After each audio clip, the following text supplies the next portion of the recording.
ఒకటి చేసేయను అని కడుపుబ్బా నవ్వించాడు. ఫోన్ పట్టుకుని షేక్ ఇమామ్ అంటూ కామెడీ కాలింగ్ చేశాడు. షాడో కొట్టడం పీజీ పాస్ అయినంత ఈజీ కాదని జోకులు పేల్చాడు. ఇక్కడేం జరుగుతుందో నాకు తెలియాలంటూ తేలిగ్గా హాస్యం పండించాడు. సునామీ సుభాష్ గా వచ్చాడు, సల్మాన్ రాజ్ గా మెప్పించాడు, వెంకట్రావుగా వెలిగిపోయాడు. ఏం చేసినా ఎంఎస్ కామెడీ తుఫాను సృష్టించాడు. ఎంఎస్ నారాయణ లైఫ్ జర్నీ చూసేద్దాం.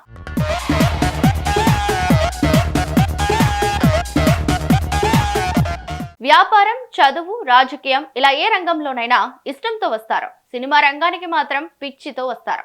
ఎంఎస్ నారాయణ కూడా అందుకు అతీతం కాదు. పిచ్చితో కాదు, నిజం చెప్పాలంటే ప్రేమతో వచ్చారు. చేతిలో ఉన్న మంచి ఉద్యోగాన్ని వదిలేసుకుని మరీ వచ్చారు.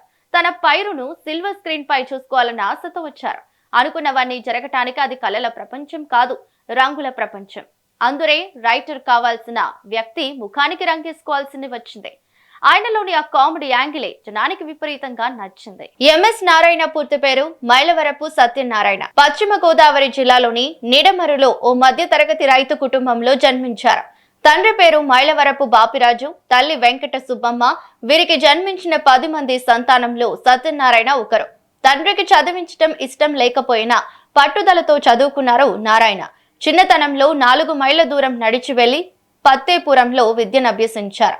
తెలుగు భాష ప్రవీణ చదువుకున్నారు. తెలుగు ఎంఏ చేశారు. అలా చదువుకుని భీమవరంలో తెలుగు అధ్యాపకుడిగా నియామకమయ్యారు. ఎంఎస్ నారాయణ కళారంగంపై ఉన్న ఆసక్తితో అధ్యాపక పదవికి రాజీనామా చేసి నటనా రంగంలో అడుగుపెట్టారు ఎంఎస్ నారాయణ.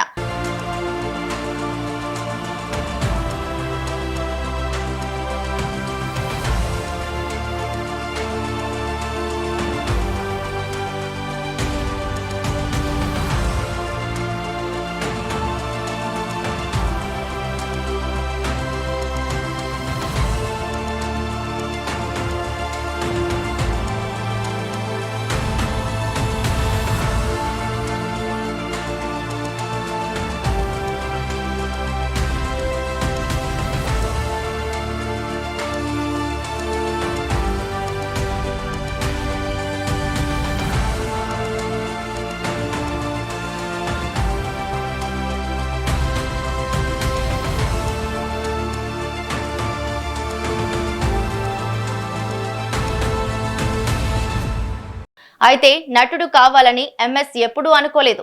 తనలో ఉన్న రైటర్ను ప్రపంచానికి తెలియచేయాలని కలలు కన్నాడు. తెలుగు అధ్యాపకుడిగా ఉన్న రోజుల్లోనే కథలు తయారు చేసుకోవటం మొదలు పెట్టారు. అప్పట్లో తెలుగు సినిమా ఇండస్ట్రీ చెన్నైలో ఉంది కాబట్టి ప్రతి శనివారం రాత్రి చెన్నై రైలెక్కి అక్కడ వాలిపోయేవారు. దర్శకులకు, నిర్మాతలకు తాను తయారు చేస్తున్న కథల్ని వినిపించేవారు. మళ్ళీ ఆదివారం రాత్రి రైలెక్కి భీమవరం చేరుకునేవారు. ఆ సమయంలోనే ఎంఎస్ తన కెరీర్ కు సంబంధించిన ఓ కీలక నిర్ణయం తీసుకున్నారు. కళాకారుల జీవితాలు అనూహ్య మలుపులు తిరుగుతుంటాయి. ఎంఎస్ లైఫ్ కూడా అలాంటిదే. చేతిలో ఉన్న ఉద్యోగాన్ని వదిలేసుకుని ఓ పెట్టెలో తను రాసుకున్న కథల్ని సర్దుకుని దాన్ని నెత్తిమీద పెట్టుకుని చెన్నై రైలెక్కారు నారాయణ. ఈసారి మాత్రం తిరిగొచ్చే ఉద్దేశాన్ని పక్కన పెట్టారు. రైటర్ గా ఇండస్ట్రీలో స్థిరపడాలని, అమితుమి తేల్చుకోవాలని డిసైడ్ అయ్యారు. అలనాటి హాస్య నటుడు రేలంగి అవుట్ హౌస్ లో ఎంఎస్ మకాం వేశారు. పాండీ బజార్ లో ఉంటూ సినిమా ప్రయత్నాలు మొదలు పెట్టారు.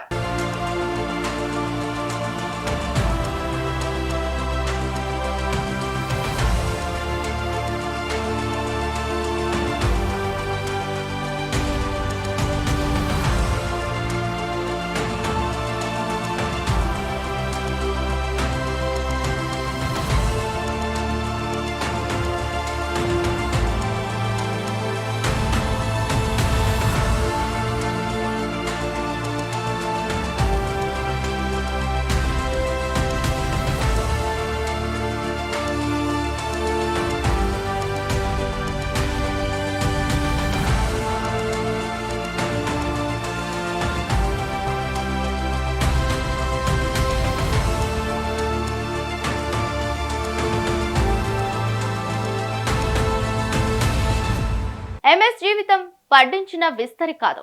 వచ్చి రాగానే ఇండస్ట్రీ ఆయనకు రెడ్ కార్పెట్ పరవలేదు. అసలు ఆయన జీవితం కూడా సాఫీగా సాగలేదు. చదువుకోవటం కోసమే పెద్ద యుద్ధం చేయాల్సి వచ్చింది. అంత చేసి కూడా దాన్ని తృణప్రాయంగా వదులుకున్నారు. అందుకు కారణం సినిమా. ఆ తెలుగు మాస్టర్ చదువు చెప్పడం కన్నా కథలు చెప్పడానికే ఇష్టపడతారు. అందుకోసం ఎంతో కష్టపడ్డాడు. అయితే ఆయన తలచింది జరగలేదు, కానీ విజయం మాత్రం ఆయన ఇంటి తలుపు తట్టి మరీ పిలిచింది. ఎంఎస్ చెన్నై చేరుకున్న తర్వాత రైటర్ గా సెటిల్ అవ్వాలని అలుపెరగని ప్రయత్నాలు చేశారు. కానీ అవన్నీ బెడిసి కొట్టాయి. అనుకున్నది సాధించలేక ఒకానొక సమయంలో ఇక ఇంటికి తిరిగి వెళ్లిపోదామని నిర్ణయించుకున్నారు. అయితే తను ఎంతో ప్రేమతో రాసుకున్న కథల్ని ఒకసారి తలుచుకున్నారు. వాటిలోని హీరో పాత్రల తీరు తెన్నెల్ని గుర్తు చేసుకున్నారు. అంతే తన ప్రయాణాన్ని విరమించుకున్నారు.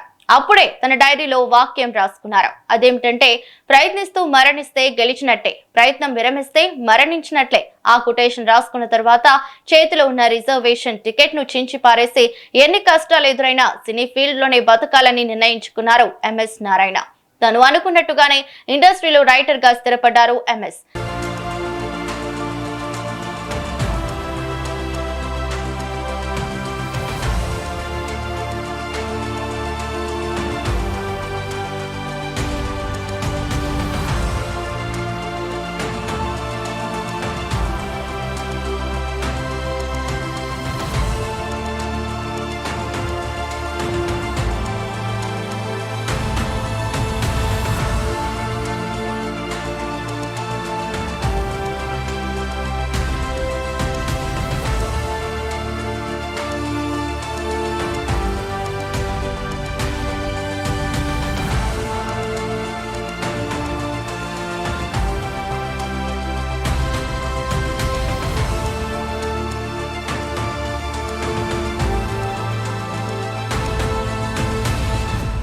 శారద నటించిన ప్రయత్నం, రాజేంద్ర ప్రసాద్ యాక్ట్ చేసిన పేకాట పాపారావు, సుమన్ చేసిన అలెగ్జాండర్, ఆలీ నటించిన హలో నీకు నాకు పెళ్లంట చిత్రాలతో పాటు సూపర్ స్టార్ కృష్ణ నటించిన ప్రతిష్ట, అదిరింది గురు చిత్రాలకు రచయితగా పనిచేశారు. రచయితగా బిజీ అవుతున్న సమయంలోనే ఎంఎస్ నారాయణ కెరీర్ అనూహ్యమైన మలుపు తిరిగింది. అప్పట్లో డైరెక్టర్ రవిరాజ పెనిశెట్టి వద్ద రచయితగా వర్క్ చేస్తున్నారు. ఎంఎస్ఎం ధర్మరాజు ఎంఏ చిత్రంలో ఉన్న ఓ చెవిటి పాత్ర ఎవరు చేస్తే బాగుంటుంది అనే సందిగ్ధం ఏర్పడింది. అప్పుడు ఎంఎస్ తో చేయిద్దామని ఎవరు అనేసారట. డైరెక్టర్ రవిరాజ కూడా ఆ పాత్ర చేయమని ఎంఎస్ కు చెప్పారు. దాంతో 1994లో ఆర్టిస్ట్ గా మారిపోయారు. ఆ తర్వాత 1997లో ఈవీవి సత్యనారాయణ దర్శకత్వంలో వచ్చిన మా నాన్నకు పెళ్లి చిత్రంతో ఎంఎస్ నటుడిగా మంచి పేరు తెచ్చుకున్నారు. తర్వాత రుక్మిణి చిత్రంలో నాగబాబు అసిస్టెంట్ గా కనిపించి పొట్ట చెక్కలైపోయేలా నవ్వించారు. ఎంఎస్ తనను ఆర్టిస్ట్ ని చేసిన రవిరాజ పెనిశెట్టిని ఎంతగానో గౌరవించేవారు. ఇక తన హాస్య నట ప్రస్థానానికి తిరుగులేని బాట వేసిన ఈవీవిని తన గాడ్ ఫాదర్ గా చెప్పుకున్నారు ఎంఎస్.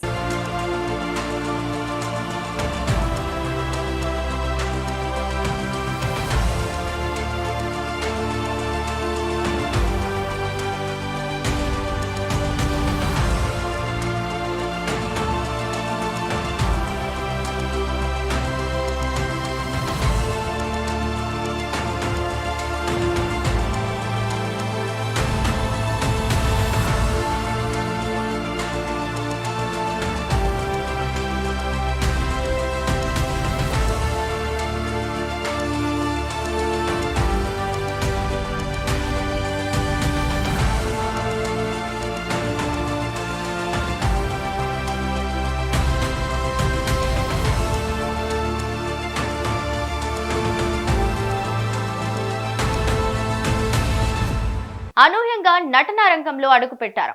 అనతి కాలంలోనే అంచెలంచెలుగా ఎదిగారు. ఆయన బాటిల్ పట్టుకుని కనిపించి కేకలు పెట్టించారు.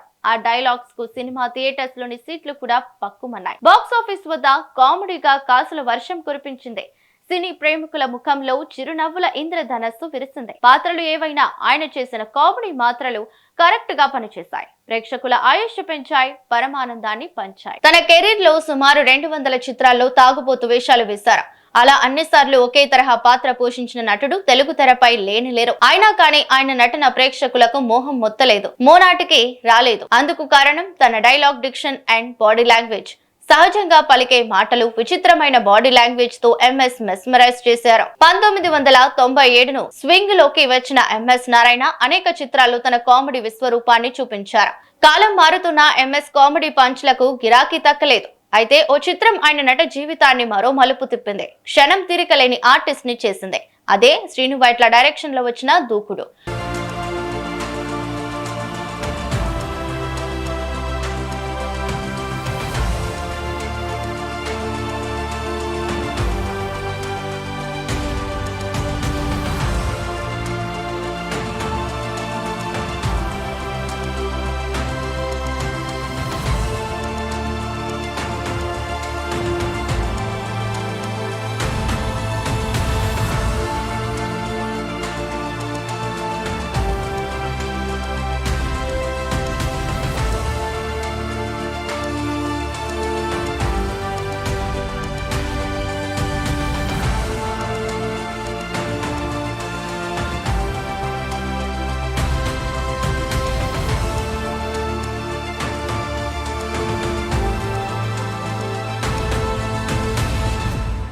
దూకుడులోని వెంకట్రావు పాత్ర చేసిన తర్వాత ఎంఎస్ ఫుల్ బిజీ అయిపోయారు.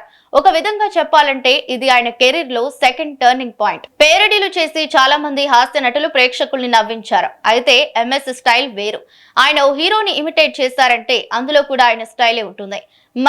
మక్కీ ఇమిటేట్ చేయకుండా తనదైన మార్కు చూపించడం ఎంఎస్ స్పెషాలిటీ. అలాంటి ఎన్నో పారడీలతోనే కామెడీ కబాడీ ఆడుకున్నారు. ఆ కోవలోనే సల్మాన్ రాజ్ పాత్రను ఆయన ఏ రేంజ్ లో పండించారో తెలిసిందే. Super star Krishna body language and dialogue diction ను ఇన్స్పిరేషన్ గా తీసుకుని ఆ పాత్రను డిజైన్ చేశారు. అయితే సినిమా చూసిన కృష్ణ కూడా ఎంఎస్ అభినయాన్ని మెచ్చుకున్నారట. ఆ చిత్రంలో ఆ పాత్రలో అంతగా ఇన్వాల్వ్ అయి నటించారు. కంటి చూపుతోనే కామెడీ పండించగలడు. చిన్న మూవ్మెంట్ తోనే వావ్ అనిపించగలడు. ఇక ఆయన నోటి నుంచి ఓ పంచ్ పడిందంటే నవనాడుల్లో హాస్యరసం పాదరసంలా ప్రవహించినట్టే. ఉండి అలవోకగా ఓ జోకేస్తాడు. వాడుక పదాలతోనే నవ్వుల కూడిక చేసి రిజల్ట్ రాబడతాడు. హావభావాలతోనే నవ్వించి పడగొడతాడు. బాధల్ని మనసులో నుంచి తరిమి కొడతాడు. ఎంఎస్ అంటే అలు పెరగక నవ్వించిన కామెడీ పటాస్. కామెడీ చేయటంలో ఆరితేరిన ఎంఎస్ కన్నీళ్లు కూడా పెట్టించారు. అయితే ఆయన సెంటిమెంట్ డైలాగులు చెబుతూ ఉంటే ఎవరు ఎంకరేజ్ చేయలేదు. పెద్దరాయుడు చిత్రంలో గుమస్తా పాత్ర వేశారు. ఓ సన్నివేశంలో ఆ గుమస్తా సౌందర్య దగ్గరకు వెళ్లి సెంటిమెంట్ డైలాగ్స్ చెప్పినట్టు రైటర్ ఓ సీన్ రాశారట. అయితే ఆ సీన్ పండించడం ఎంఎస్ వల్ల కాదని అసిస్టెంట్ డైరెక్టర్లతో పాటు డైరెక్టర్ కూడా అనుకుని ఆ సీన్ ను షూట్ చేయొద్దని నిర్ణయించుకున్నారు. కానీ ఎంఎస్ మాత్రం ఆ సీన్ చేస్తానని బ్రతిమిలాడారట. చివరికి డైరెక్టర్ రవిరాజా పినిశెట్టి సరే అన్నారు. కట్ చేస్తే ఆ సీన్ లో చెప్పిన చిన్న డైలాగ్ తోనే ఎంఎస్ కన్నీళ్లు తెప్పించారు. సెట్ లో ఆయన నటన చూసిన మోహన్ బాబు చప్పట్లు కొట్టారట. ఆ సీన్ చేసేటప్పుడు గ్లిజరిన్ కూడా లేకుండా నిజంగానే ఏడ్చేశారట ఎంఎస్. నవరసాల్లో హాస్యాన్ని పండించడమే మహా కష్టం అంటారు. దాన్ని అవలీలగా చేయగలిగారు. ఏ రసాన్నైనా రక్త కట్టించగలనని కళా ప్రవీణులు చెబుతుంటారు. ఆ మాటని ఎంఎస్ పెద్దరాయుడుతో నిజం చేశారు.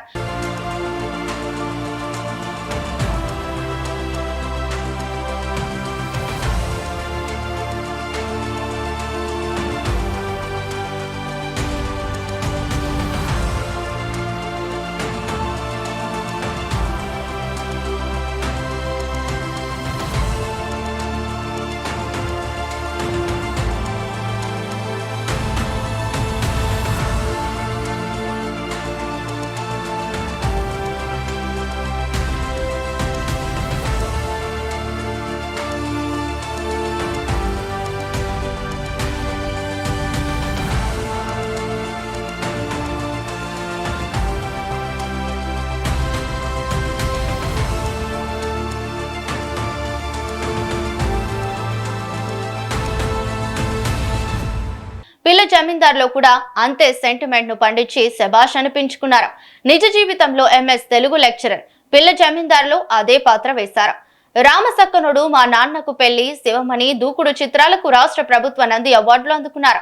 అయితే ప్రేక్షకుల రివార్డులతో పోల్చుకుంటే అవి చాలా చిన్నవే. రైటర్ గా కెరీర్ స్టార్ట్ చేసి కామెడియన్ గా మారిన ఎంఎస్ నారాయణ మెగా ఫోన్ కూడా పట్టుకుని డైరెక్టర్ అయ్యారు. తన కొడుకు విక్రమ్ ను హీరోగా పరిచయం చేస్తూ కొడుకు చిత్రాన్ని స్వయంగా నిర్మించారు. అయితే ఈ చిత్రం వల్ల ఎంఎస్ ఫైనాన్షియల్ గా నష్టపోయారు. మళ్ళీ మెగా ఫోన్ మాత్రం ముట్టుకోలేదు. తనకు కలిసొచ్చిన కామెడీనే నమ్ముకుని ముందుకు సాగిపోతున్న సమయంలోనే మృత్యు ఓడిలోకి వెళ్లిపోయారు ఎంఎస్. అనారోగ్య కారణాలతో భీమవరంలోని ఓ ప్రైవేట్ ఆసుపత్రిలో చికిత్స పొందుతూ 2015 జనవరి 23న ఎంఎస్ మరణించారు. ఆయన పోషించిన వందలాది పాత్రల్లో మాత్రం ఆయన మనల్ని నవ్విస్తూనే బతికే ఉన్నారు. ఇది ఎంఎస్ నారాయణ రియల్ స్టోరీ. మరో ఇంట్రెస్టింగ్ ఎపిసోడ్ తో మళ్ళీ కలుద్దాం. అంతవరకు చూస్తూనే ఉండండి టాలీవుడ్ ఫిలిం న్యూస్.